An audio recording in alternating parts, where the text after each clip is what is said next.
Baik, Dokter Erik, kita mulai ya. Oke, bismillahirrahmanirrahim. Assalamualaikum warahmatullahi wabarakatuh. Kepada para peserta Zoom semua, kembali lagi kita dalam rangkaian webinar Educational Series sebagai program pengampuan RSCM terhadap 5 rumah sakit ampuan, yaitu Rumah Sakit Abdul Muluk Lampung, Rumah Sakit Umum Daerah Sitanala, Rumah Sakit Umum Daerah Banten, Rumah Sakit Umum Daerah Ulin Banjarmasin, dan Rumah Sakit Umum Daerah Sudarso Pontianak. Dan juga webinar ini dibuka untuk kalangan medis umum se-Indonesia. Saat ini kita kembali dalam topik Quality Assurance in Radiotherapy Services.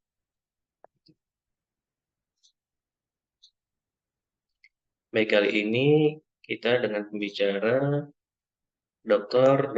Ari Munarra, spesialis onkologi radiasi konsultan. Beliau lahir di Bandung, 6 Maret tahun 1982, dan beliau menuntaskan S1, S2, spesialis di Universitas Indonesia, dan beliau sudah S3 tahun 2020 di Universitas Indonesia. Ya, kemudian dengan saat ini merupakan konsultan spesialis onkologi radiasi di RSCM. Eh, Webinar ini akan diselenggarakan dalam waktu 60 menit yang akan diisi oleh materi yang akan disampaikan oleh Dr. Ari Munarra, spesialis onkologi radiasi konsultan, dan selanjutnya sesi tanya jawab. Untuk para peserta yang ingin bertanya bisa menuliskan pertanyaan di kolom Q&A atau mengaktifkan fitur raise hand-nya. Baik, saya kira seperti itu, Dr. Ari Munandar. Untuk Dr. Ari dipersilakan untuk materinya.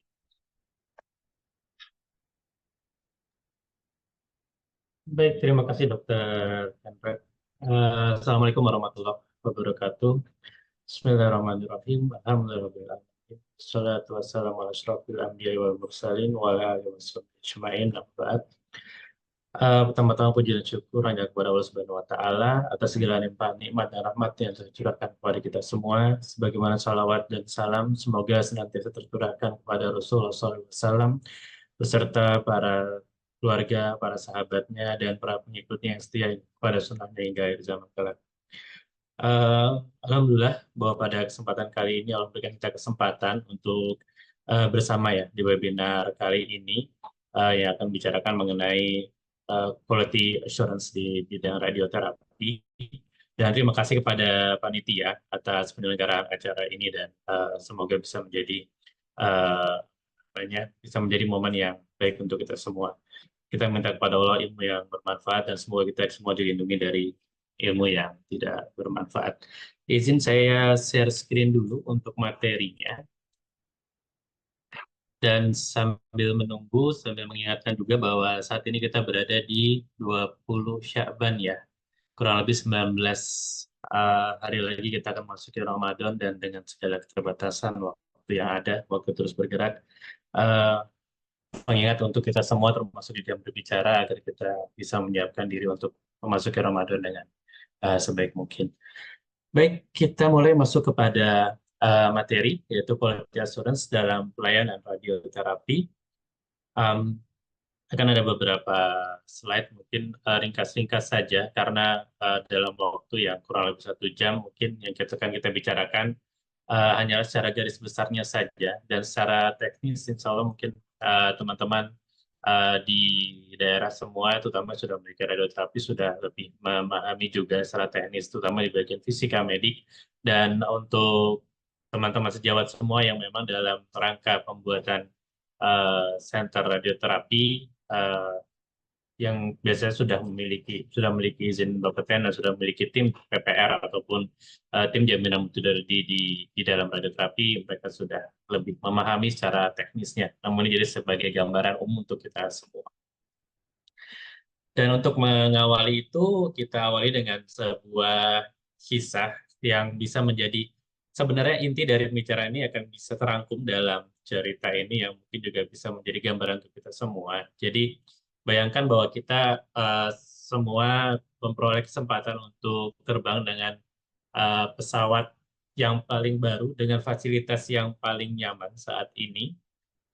Kemudian ketika kita sudah menaiki pesawat tersebut, kita baru mengetahui tidak pernah dilakukan pengecekan terhadap sistem mekanis pesawat, tidak pernah dilakukan pemeliharaan, kemudian namanya karena segala macam kondisi keterbatasan sehingga segala checklist prosedur keselamatan tersebut tidak pernah dilakukan eh, dengan sesuai dengan standarnya. Nah, pertanyaannya adalah apakah kita akhirnya bisa merasa aman terbang dengan pesawat tersebut? Apakah pesawat dengan fasilitas yang paling canggih, fasilitas yang paling nyaman, namun tidak pernah dilakukan pengecekan secara menyeluruh, pengecekan sesuai standar, apakah kita eh, ingin untuk ikut ke dalam terbang dalam pesawat tersebut? Analogi lain adalah jika apa namanya dalam kondisi misalnya keluarga kita bahkan menjalani operasi atau bahkan ya yang sedang kita dalam bidang kita akan menjalani radiasi. Kemudian kita tahu bahwa standar safety atau standar keamanan di dalam rumah sakit tersebut tidak dilakukan secara semestinya. Peralatan-peralatan mengenai pengecekan sterilisasi, kemudian alat-alat operasi yang digunakan, atau maintenance dari pesawat radiasinya, tidak dilakukan secara semestinya. Apakah kita merasa aman? Apakah kita bisa yakin dengan kualitas yang dilakukan oleh eh, pelayanan operasi ataupun radiasi tersebut?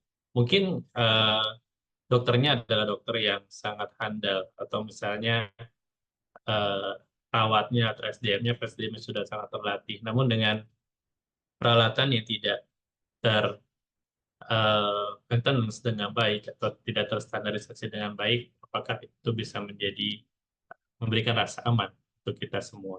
Jadi itulah kurang lebih mengenai apa sih sebenarnya nanti pentingnya quality assurance di dalam pelayanan radioterapi ini. Dan masuk ke dalam Y factor-nya. Jadi kenapa sih kita harus berbicara tentang QA dan QC di radioterapi ini? Karena kita tahu radioterapi itu menggunakan radiasi pengion yang menggunakan energi yang sangat tinggi, mega voltage. Di mana ini sebagai konsep dasar, radiasi pengion itu adalah radiasi yang bisa berupa partikel atau foton, X-ray atau gamma ray yang bisa menghasilkan ion. Bisa radiasi ini bisa mengionisasi materi, di mana ketika dia mengenai material seperti jaringan atau misalnya sel, itu akan me- apa namanya memindahkan elektron di molekul tersebut dan akhirnya menimbulkan gangguan atau perubahan di dalam sel hidup tersebut, di mana memang ini digunakan sebagai apa namanya digunakan sebagai eh, konsep utamanya untuk menangani kanker, di mana eh, dengan radiasi pengion itu kita bisa mematikan sel kanker. Namun yang harus kita perhatikan adalah eh, memiliki juga potensi-potensi untuk adanya kejadian yang tidak diharapkan jika tidak digunakan secara terstandar, di mana jika kita memberikan katakanlah dosis yang berlebih bisa menyebabkan em, kerusakan dari jaringan yang irreversible. Dan satu hal yang perlu kita perhatikan adalah bahwa si radiasi pengion ini tidak bisa dilihat, tidak bisa didengar, tidak bisa dirasakan, tidak bisa apa namanya dicium atau kita kita tahu ada radiasinya. Sehingga itu salah satu juga yang menyebabkan kenapa QA, QC di radioterapi ini menjadi suatu hal yang sangat penting. Dan kita tahu radioterapi itu merupakan suatu proses yang sangat kompleks, di mana ini adalah suatu contoh gambaran dari keseluruhan bisnis proses yang ada di radioterapi di RSCM, di mana mulai dari pasien masuk hingga pasien keluar dalam alur intinya, ditambah juga dengan proses-proses penunjang yang lainnya.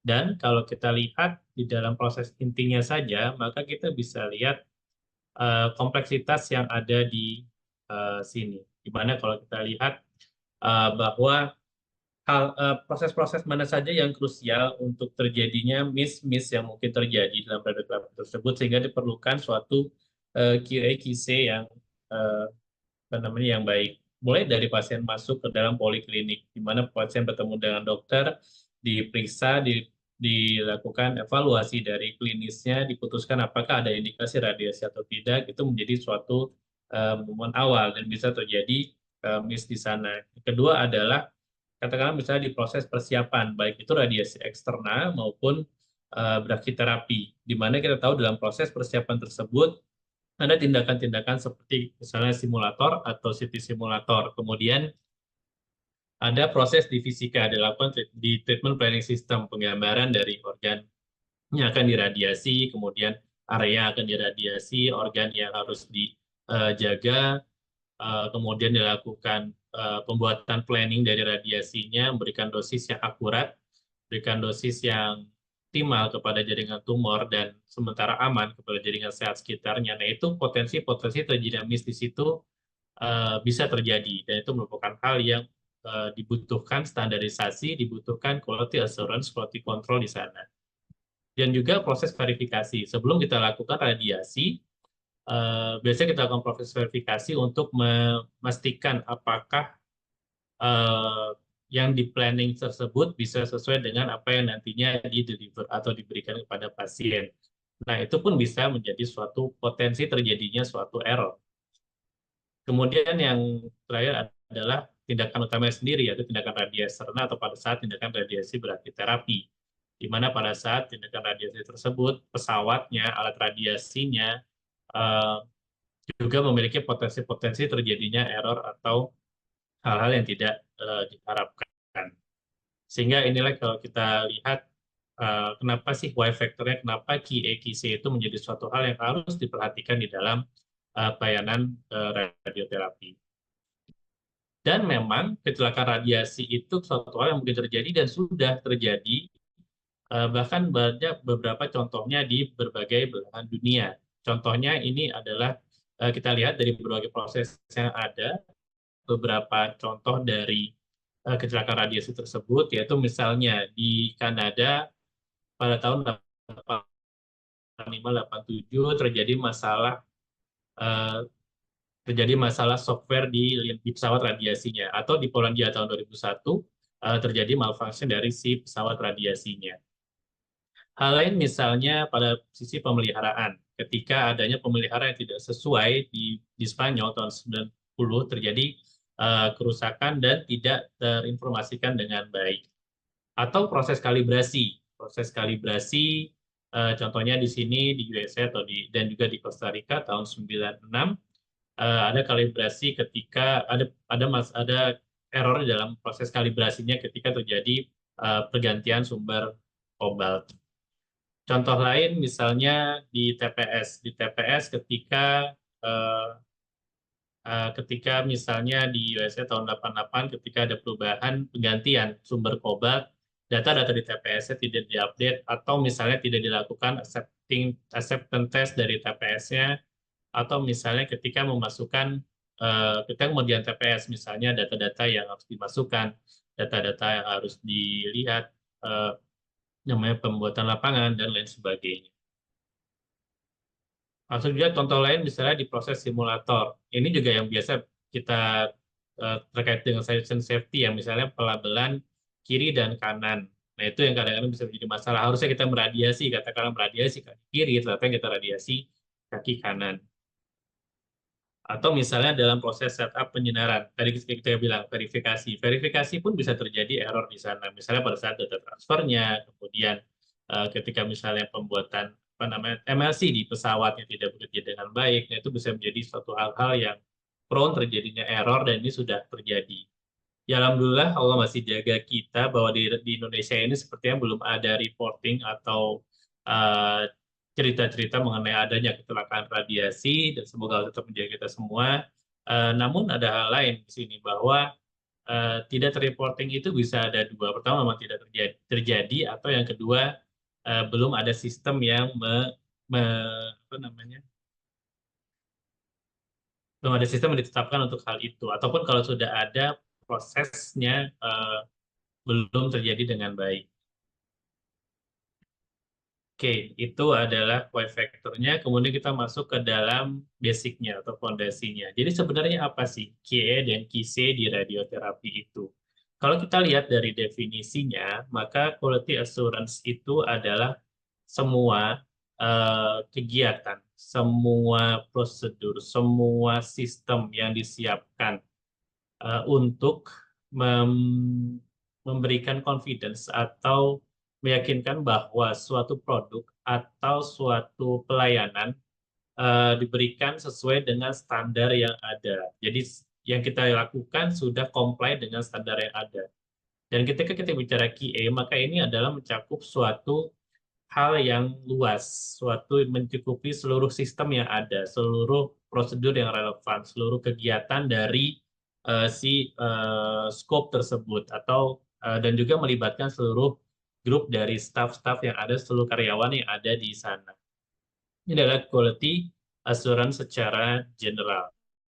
Ketika kita bicara khusus tentang quality assurance dalam radioterapi, maka di sini disebutkan berdasarkan dari WHO tahun 88 bahwa QA radioterapi adalah semua prosedur yang meyakinkan bahwa ketika kita mempreskripsikan suatu dosis radiasi, maka QA ini adalah suatu sistem yang meyakinkan bahwa preskripsi dosis tersebut bisa diberikan secara aman kepada pasien dari sejak mulai direncanakan sampai pada saat pasien itu diberikan radiasinya.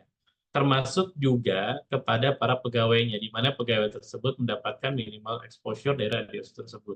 Dan juga pengawasan pasien secara adekuat. Dan ini berhubungan dengan semua aspek dari proses yang ada di radioterapi tersebut dan meliputi seluruh staf atau karyawan yang ada di sana. Di mana seringkali kita bersinggungan ketika kita bicara QA atau quality assurance, sering di situ disertakan dengan quality control atau QC. Di mana quality control itu sebenarnya adalah suatu prosesnya, jadi kegiatannya. Di mana kegiatannya, berlangsung kegiatannya atau form-formnya bisa dilakukan. Jadi misalnya kegiatan kalibrasi itu sendiri, atau misalnya apa namanya pengecekan bulanan, atau misalnya QC terhadap planning radiasi yang dibandingkan dengan standar yang ada. Nah, itu adalah kegiatannya. Jadi kalau QA itu adalah suatu sistem secara besarnya, maka QC adalah bagian dari QA tersebut. Jadi kalau disebut QC itu sebagai bagian dari overall QA. Dan segala kegiatan secara teknis atau kegiatannya itu dilakukan untuk melihat apakah standar-standar yang telah ditentukan telah sesuai dengan standarnya. Atau misalnya pada saat QC dilakukan, ditemukan bahwa ada yang tidak sesuai dengan standar, maka dilakukan kegiatan untuk mengadjust atau memperbaiki si kondisi tersebut sehingga sesuai dengan standar, yaitu adalah QC. Jadi kita dapat ya inti konsep dasarnya bahwa QA adalah keseluruhan dari sistemnya, keseluruhan dari aktivitasnya, keseluruhan dari prosedurnya, katakanlah, atau dan QC itu adalah bagian dari QA, di mana QC itu adalah kegiatan itu sendiri. Nah, ada lagi yang disebut quality standard. Nah, kalau quality standard itu adalah memang standarnya, jadi pedoman-pedomannya. Jadi ini disebut sebagai suatu set dari kriteria-kriteria yang telah diterima secara luas, secara internasional ataupun secara nasional, di mana si kegiatan-kegiatan itu bisa dicek berdasarkan kriteria tersebut. Contohnya misalnya kalau kita lihat di radioterapi ini ada standar berdasarkan WHO atau standar berdasarkan APM atau berdasarkan STRO, atau misalnya banyak hal, misalnya atau yang kita sering dengar sekarang misalnya berdasarkan dari QUATRO, Quality Audits of Radiation Therapy, atau yang lebih luas dari itu, yang misalnya secara quality standard misalnya katakanlah ISO atau GCI atau CARS atau QMS dan yang lain sebagainya. Maka itu adalah hal-hal yang perlu kita perhatikan dalam QA/QC. Jadi ada 4 tadi, ada QA, ada QC, dan ada quality standard 3.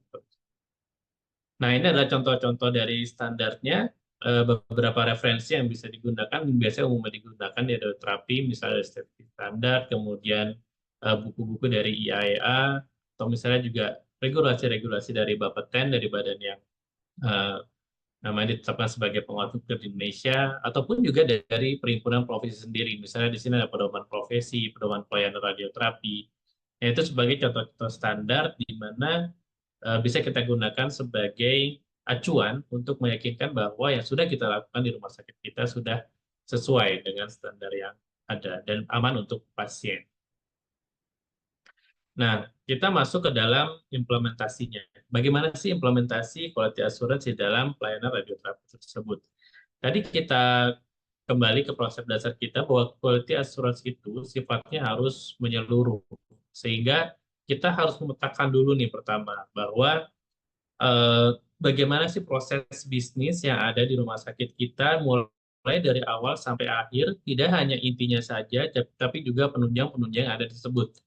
Jadi tidak hanya masalah pasien dari datang sampai dia selesai menjalani radiasi, namun juga termasuk hal di belakang itu. Misalnya tadi masalah eh, pesawatnya, maintenance pesawatnya, kemudian kalibrasinya, atau misalnya kita mempunyai brachytherapy, bagaimana kondisi sterilisasi dari alat-alat yang digunakan waktu brachytherapy, dan hal-hal lain yang menunjang.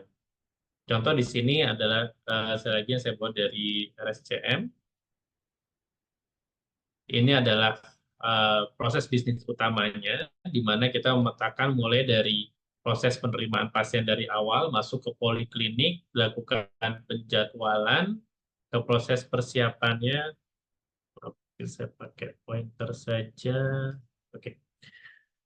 Mulai dari proses persiapan, kemudian proses verifikasinya, tindakan radiasinya, evaluasi, sampai selesai radiasi, dan follow-up. Termasuk kalau di RSM karena merupakan sentra pendidikan, termasuk proses pendidikan yang ada di situ, seperti bimbingan klinis di poliklinik, kemudian laporan pagi yang dilakukan untuk pasien baru, pertemuan-pertemuan multidisiplin, kemudian juga pembicaraan artikel ilmiah, jurnal, dan termasuk ronde besar atau misalnya apa namanya kegiatan dilakukan sebelum pasien menjalani radiasi, kegiatan review dan lain sebagainya. Dan juga masuk tadi ke proses penunjangnya, misalnya bagian administrasi, bagaimana pengaturan di admisi, rekam medik, kemudian sumber daya manusia, pengelolaan sumber daya manusianya, kebutuhan analisa bekerja, analisa kebutuhan pegawai, kemudian dari IT-nya, proses pengadaan penerimaan barang jasa, fasilitas, maintenance gedung, kondisi gedung, sarana prasarana yang ada di sana, logistik, sampai ke customer service. Kemudian masuk ke tim manajemennya. Oh ya, satu hal bahwa ketika kita bicara QA, maka sebaiknya dia dibuat juga suatu tim yang memang khusus me- me- melakukan kegiatan manajemen di jaminan mutu secara keseluruhan. Jadi contohnya misalnya kata adakan tim untuk QA, atau bisa juga misalnya terjadikan keseluruhan tim jaminan mutu. Contohnya di sini tim jaminan mutu ini di mana termasuk QA/QC radioterapi khusus dan juga ada patient safety-nya, ada clinical audit-nya, ada ketiga RS-nya. Jadi masuk semua di situ. Mulai dari pasiennya, kemudian juga mulai dari peralatannya dan juga lingkungan. Dan sebenarnya kalau kita bicara regulasi Bapeten sebenarnya juga sudah ada ya bahwa di regulasi Bapeten di dalam salah satu proses perizinan itu harus adanya sistem jaminan mutu di instalasi radioterapi tersebut. Kemudian tidak hanya di penunjangnya saja, namun juga masuk ke top manajemennya, di mana mulai dari perencanaan mutu, kebijakan mutu, sasaran mutu, indikator-indikator apa yang ditetapkan, kemudian bagaimana cara pengukurannya, bagaimana monitoring dari indikator tersebut, kemudian apa namanya ketika dilakukan evaluasi apa yang harus dilakukan jika tidak tercapai. Nah, itu juga menjadi suatu bagian dari QA. Baik, tentunya tadi kalau kita bicara keseluruhan proses, ada tim QA khusus, bagaimana sistem reporting dari insiden, bagaimana jika terjadi kecelakaan radiasi, apa yang harus dilakukan, bagaimana sistem pelaporannya, bagaimana apakah ini jika kecelakaan radiasi, apakah termasuk insiden yang sifatnya sentinel, atau misalnya memang hanya masuk ke dalam uh, near miss, atau misalnya masuk ke dalam kejadian tidak cedera dan bisa bagaimana proses-proses setelah itu misalnya dilakukan rapat kemudian apakah memang dilakukan rapat bersama namanya tim medik dari rumah sakit, komite medik dari rumah sakit, bagaimana penyelesaiannya, bagaimana mencari root cause analisisnya, atau mesti dilakukan analisa-analisa yang lebih mendalam. Nah, itu suatu sistem-sistem memang juga harus ditetapkan di dalam suatu layanan radioterapi yang baik.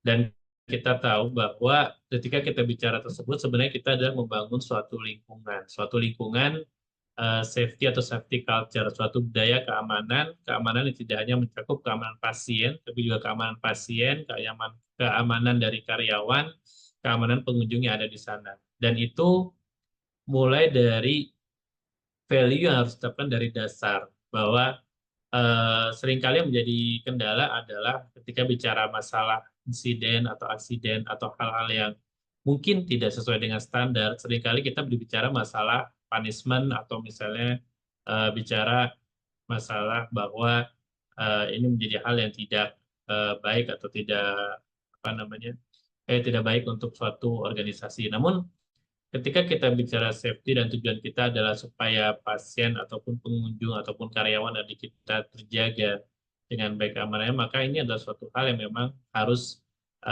dikondisikan, harus dibuat lingkungan yang aman bahwa ketika terjadi kecelakaan atau terjadi insiden, maka tidak ada no blame policy di situ. Jadi tidak lakukan blame policy, bisa setiap orang nyaman untuk berkata, setiap orang nyaman untuk bisa mengungkapkan jika ada hal-hal yang tidak sesuai dan bisa diselesaikan dengan baik secara keseluruhan organisasi tersebut. Jadi kalau di sini kita lihat mulai dari komitmen dari manajemennya, sistem reportingnya, kemudian bagaimana cara komunikasinya, bagaimana training-training yang dilakukan atau misalnya pembelajaran terhadap organisasi tersebut, prosedur-prosedur yang ditetapkan, involvement atau keterlibatan dari seluruh karyawan yang ada, teamwork, ini menjadi suatu kesatuan yang jika bisa diterapkan dengan baik, akhirnya akan menjadi safety culture yang baik di organisasi tersebut. Dan tadi kita lihat bahwa diawali dari basic value, mulai dari diri kita sendiri, dan juga diawali dari pimpinan yang ada. Bagaimana bisa menjabarkan value-value tersebut, bisa menerapkan value-value tersebut di lingkungan kerjanya, sehingga menjadi suatu climate atau suatu kondisi di mana karyawan pun akhirnya bisa mengikuti itu, dan akhirnya pada akhirnya menjadi behaviors, di mana menjadi behaviors yang aman untuk semua. Nah, ini adalah contoh beberapa QA/QC yang dilakukan di beberapa step. Yang misalnya ini kita berikan contoh di sini adalah QA/QC secara klinis, di mana secara klinis yang bisa dilakukan adalah peer review. Ini terutama misalnya pada kondisi di mana pusat pelayanan terapi tersebut memiliki staf medik yang banyak. Nah, itu biasanya bisa dilakukan peer review atau sebagai pusat pendidikan atau jejaring. Biasanya kita bisa lakukan laporan kasus pasien baru, sehingga pasien baru itu dibicarakan setiap setiap staf di sana mengetahui, bisa misalnya terjadi apa namanya kasus yang sedikit lebih rumit, mungkin atau misalkan kondisi pasien, maksudnya bisa dibicarakan bersama. Atau kemudian pembicaraan pasien baru radiasi, yaitu pasien yang sudah atau baru menjalani radiasi. Nah, itu menjadi suatu pembicaraan sendiri untuk melihat, untuk mereview planningnya, karena kita tidak bisa untuk percaya pada diri sendiri begitu saja. Jadi misalnya kita yakin dengan sudah mengakses planning tersebut. Nah, sebenarnya kita juga butuh cross check dari pihak lain untuk melihat apakah memang yang sudah kita lakukan ini sudah sesuai dengan standarnya. Dan ini bisa menjaga kita dari kemungkinan terjadinya insiden atau aksiden di kemudian hari. Sehingga pembicaraan pasien baru radiasi untuk mereview planning, mereview apa namanya teknik, mereview dosis, itu menjadi suatu hal yang menjadi suatu bagian dari QA/QC klinis. Atau kegiatan ilmiah seperti jurnal club atau case report, di mana pada kegiatan ilmiah ini kita bisa melihat, mengupdate perkembangan apa yang terjadi misalnya terhadap suatu kasus, sehingga kita bisa menerapkan kepada pasien-pasien kita pembaruan tersebut, dan juga misalnya kita memonitor ketika kita melihat ada suatu hal yang baru kita terapkan. Nah, ini bisa dibicarakan bersama bagaimana evaluasinya di departemen kita. Kemudian yang masuk lebih teknis ke QA/QC peralatan radiasi. Ketika bicara QA/QC, sebenarnya biasanya seringkali fokusnya di sini ya, bahwa ketika peralatannya bagaimana. Nah, itu membutuhkan peralatan-peralatan dosimetri khusus untuk bisa melakukan pengecekan terhadap pesawat radiasi tersebut. Di mana QC-nya biasanya bisa dilakukan secara harian, bulanan, kemudian tahunan. Dan itu dari fisika medis biasanya sudah memiliki checklist-checklistnya, bahwa kalau harian itu apa saja yang harus dicek, bulanan itu apa saja yang harus dicek, kemudian kriteria keberterimaannya seperti apa, standarnya seperti apa, QO tahunannya seperti apa. Dan ini biasanya jika ada hal yang tidak sesuai eh, dilaporkan kepada vendornya untuk dicek, kemudian dilakukan pengecekan kepada pesawatnya.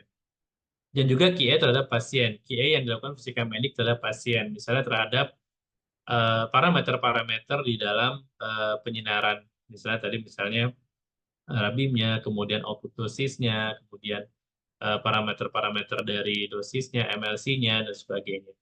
Dan juga misalnya verifikasi dari TPS-nya. Jadi TPS yang digunakan itu pun juga harus dilakukan QA/QC, verifikasi untuk melihat apakah memang perhitungan-perhitungan dilakukan di sana itu sesuai.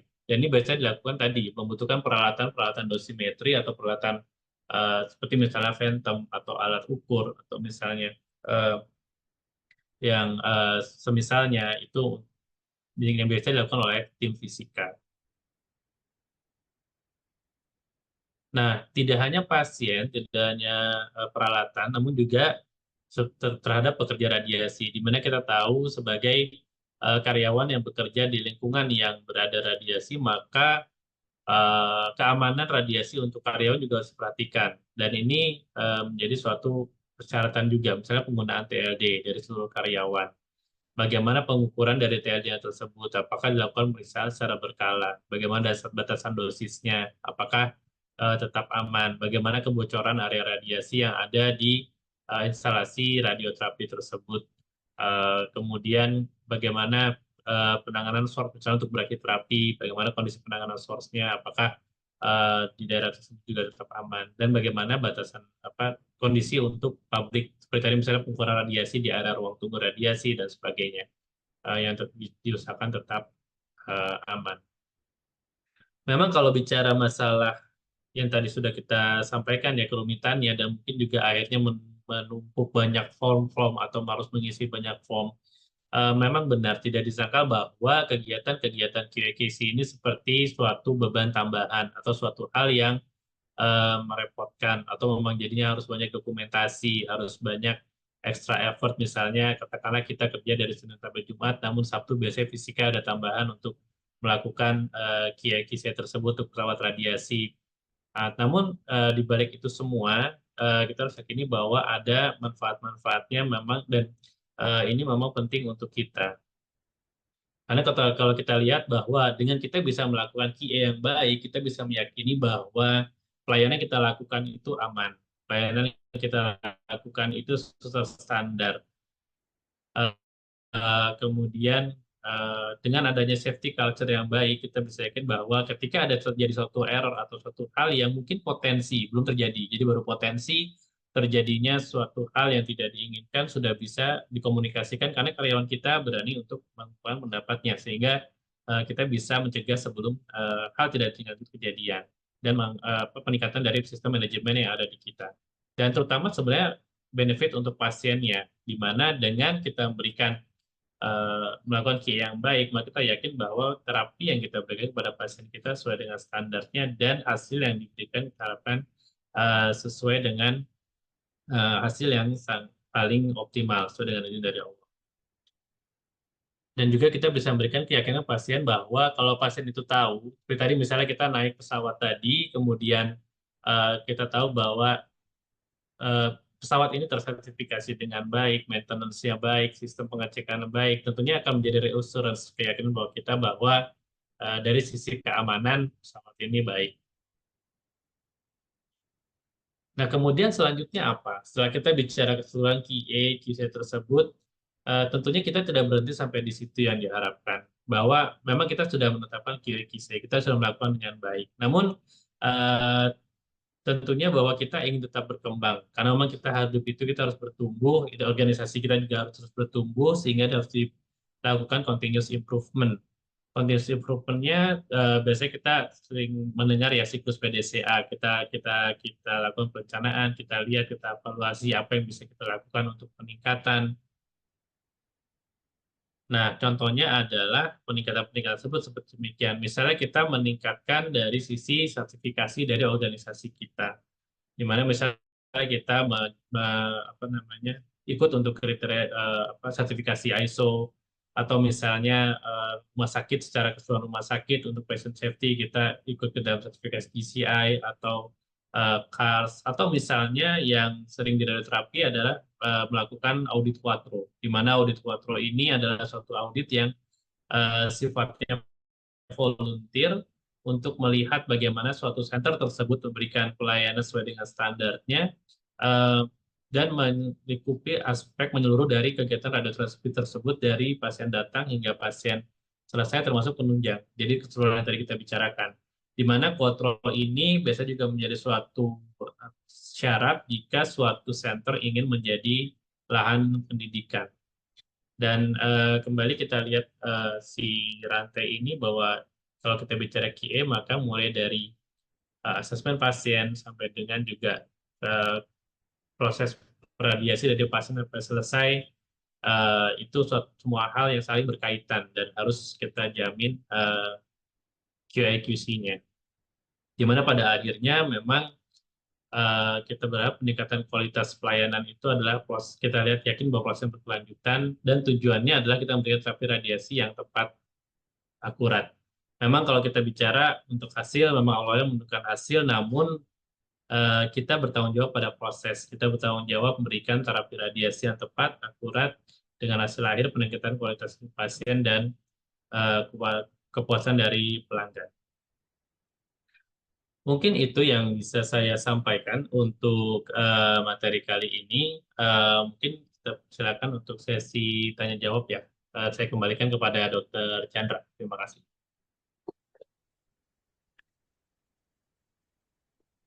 Ya, baik. Terima kasih banyak, Dr. Ari. Untuk para peserta, sekali lagi diingatkan bisa bertanya melalui fitur Q&A atau bisa mengaktifkan fitur raise hand. Ini Oke, udah kita ada masuk. dua sih ya yang Iya, itu dok. ya. Baik, Yang mungkin saya pertama ada Farmaesa, dok. ah, Apakah perlu dilakukan QA harian dan apakah memungkinkan melakukan QA di hari kerja setelah selesai pelayanan? Tidak dilakukan di hari libur. Terima kasih. oke. Tadi sudah disampaikan ya di materinya bahwa QA harian itu ada. Secara ideal, kegiatan QA itu mencakupi QA harian, QA bulanan, dan QA tahunan. Dan memang ada step-stepnya. Em, Tadi sebenarnya kalau kita bicara apakah perlu dilakukan atau tidak, tentunya perlu. Standarnya sih itu harus dilakukan. Namun ketika kita bicara tadi masalah ketika tidak dilakukan apakah berbahaya atau tidak, ya sama saja seperti misalnya pesawat terbang yang harus dilakukan pemeriksaan secara hariannya apa saja. Nah, ketika itu dilakukan apakah berbahaya atau tidak, kan itu misalnya ya bisa saja aman-aman saja, itu mungkin aman-aman saja. Namun seberapa safe-nya atau seberapa tetap primanya si pesawat itu atau peralatan radiasi itu, nah itu yang menjadi concern kita kan. Dengan kita miss QA harian, berarti kan ada hal-hal yang eh, tidak sesuai dengan standar yang kita lakukan. Dan juga apakah bisa dilakukan hari kerja setelah selesai pelayanan, tidak dilakukan dari libur. Bisa didiskusikan dengan tim fisika medik yang ada di senternya, karena gini, tadi kita harus lihat dulu bagaimana formnya, form QRN itu seperti apa, bagaimana pengecekannya butuh berapa lama, dan apakah kadang-kadang gini, kan kita tahu ada morning check out, ada yang pengecekan dilakukan sebelum melakukan pelayanan, ada juga yang biasa dilakukan, ada juga hal-hal yang biasanya dilakukan misalnya di tengah-tengah pelayanan atau pada waktu break di setengah hari atau mungkin ya setelah pelayanan. Nah, itu harus dilihat lagi dari form-formnya dan bisa dilihat sebenarnya apakah mungkin mungkin saja ada beberapa checklist yang dilakukan di setelah selesai pelayanan. Namun eh, tentunya juga ada hal-hal yang harus diperhatikan sebelum memulai pelayanan. Mungkin demikian kan. Baik, terima kasih dok. Ada sedikit. Selanjutnya ini dari Eka Putra Abinegara. Selamat pagi, Dr. Ade Munandar. Terima kasih atas presentasinya. Terkait KIK cek klinis yang berupa peer review dok, seperti laporan pasien baru atau pasien sulit, idealnya siapa yang harus terlibat? Apakah DPJP saja atau keseluruhan dari Departemen Radioterapi? Mungkin apakah dokternya aja atau Fismed dan RTT semua harus terlibat? Oke, kembali lagi bicara jawaban ideal, maka keseluruhan minimal gini, keseluruhan eh, perwakilan dari unit-unit yang ada itu harus terlibat. Jadi misalnya ada DPJP-nya, ada perawatnya, ada fisika mediknya. Mungkin tidak semua kasus tersebut akhirnya membutuhkan kehadiran mereka ya. Namun dengan adanya mereka, setidaknya menjadi apa namanya bisa menjadi pembelajaran buat mereka yang sendiri ataupun juga eh, misalnya ada hal-hal yang menurut kita tidak perlu dari fisika medik, namun mungkin dari fisika medik bisa memberikan input-input yang mungkin tidak kita sadari sebelumnya. Misalnya dengan kondisi pasien tertentu kita ingin melakukan suatu teknik tertentu, katakanlah teknik yang kompleks ya. Nah, kita pikir kita dengan kondisi pasien ini kita bisa melakukan itu. Namun dari sisi fisika mungkin saja ada kondisi-kondisi di mana oh kalau misalnya dilakukan seperti ini tidak mungkin karena membutuhkan suatu peralatan tertentu atau apa gitu. Nah, itu salah satu apa namanya? Salah satu hal yang kenapa harus dihadiri oleh eh, semua unit yang ada. Jadi kalau kita bicara ideal, iya, semua pihak perwakilan dari unit itu harus ada di situ. Ya, baik, terima kasih dok. Ini ada dua pertanyaan yang nadanya sama dari Aditya Tunggul dari Sudarso dan Dr. Adi dari Lampung Abdul Muluk. Untuk standarisasi QA sudah ada regulasi, tapi bagaimana dengan sentra terapi yang terbatas SDM-nya atau terkendala untuk melakukan QA yang sesuai regulasi? Pertanyaan Dr. Adi sama dengan SDM terbatas, apakah QA QC akan optimal? Terima kasih. Baik, tentunya kita semua berbicara dengan keterbatasan yang kita miliki ya. Maksudnya ketika kita melakukan sesuatu, kita melihat kondisi kita. Kita semua memiliki keterbatasan dengan segala keterbatasan yang ada, apa yang bisa kita lakukan secara optimal. Maka ketika kita bicara hal ini, maka kita harus lihat. Tambah gini, ketika kita hanya katakan satu dokter dan satu fisika medik baru merintis, oke, kita lihat pesawat kita seperti apa, pesawat radiasi kita seperti apa, kemampuan apa yang bisa dilakukan oleh pesawat radiasi tersebut. Tentunya QA/QC ini kan juga bertingkat, mulai dari QA/QC yang sederhana sampai QA/QC yang kompleks untuk teknik yang kompleks. Nah, ketika kita hanya sendiri di sana dan hanya satu fisika medik, nah kita juga harus menentukan kan pelayanan seperti apa yang bisa kita lakukan.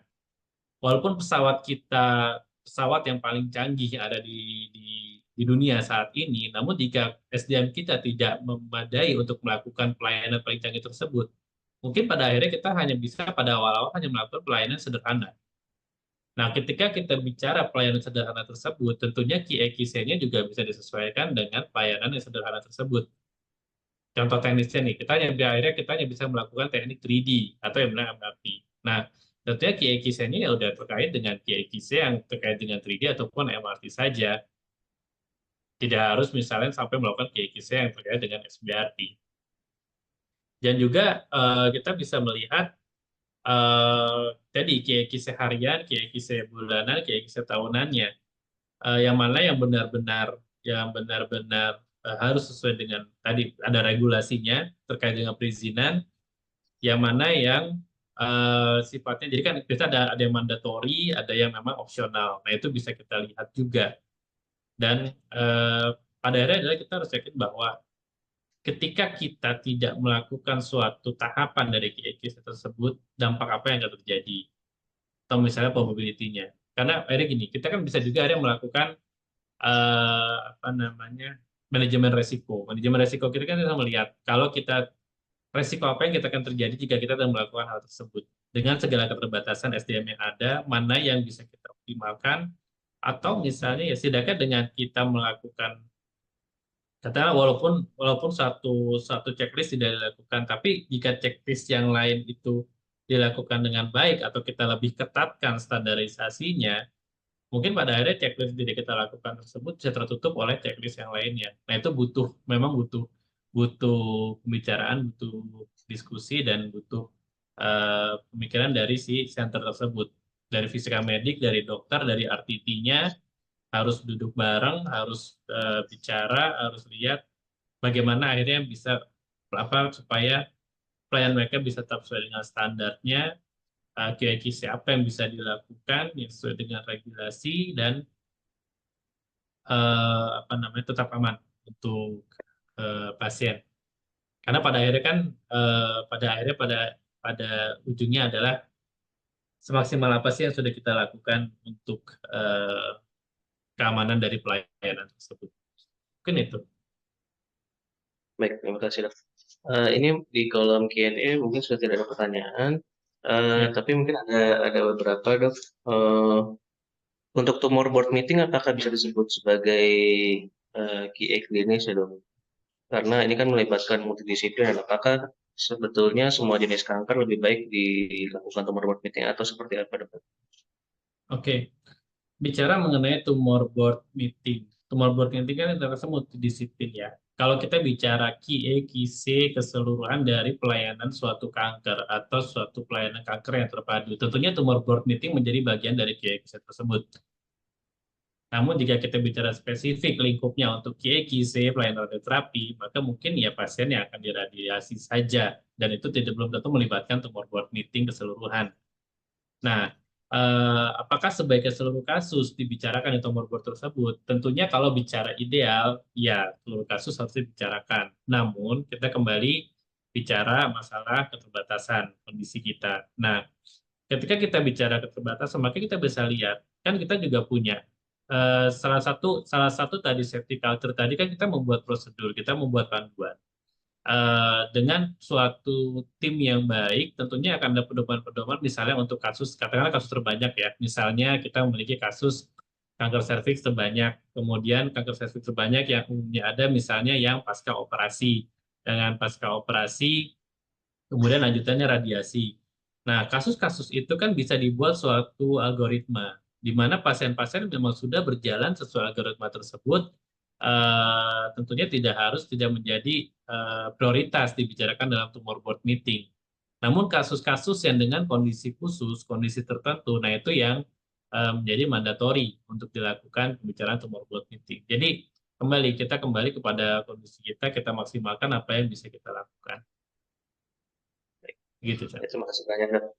Mungkin satu lagi yang terakhir dokter, untuk QA/QC yang ideal dok, apakah ada pedomannya atau ada regulasinya sehingga nanti bisa jadi referensi untuk tim atau untuk rumah sakit ampuan, terutama mungkin rumah sakit Sitenaler, rumah sakit Banten yang baru berencana untuk membangunnya. Ya, mungkin nanti dari tim pengampuannya bisa memberikan ya, karena kan ada terutama KIC spesifik terapi ini kan biasanya dipegang oleh tim PPR dan fisika mediknya. Memang ada referensi beberapa udah ada di slide ini sih tadi misalnya kayak basic series, kemudian ada yang terkait tadi misalnya setting up radioterapi dan pedoman-pedoman dikeluarkan oleh Polri. Nah itu bisa nanti bisa disampaikan. Baik. Baik, terima kasih banyak Dokter Ari. Ini waktu sudah menunjukkan pukul 11. Terima kasih banyak atas paparan materinya yang singkat, padat, dan jelas ya dok. Dan juga terima kasih banyak untuk kepada semua peserta. Jangan lupa untuk mengikuti lanjutan rangkaian webinar Educational Series ini sampai di tanggal 29 Februari terakhir.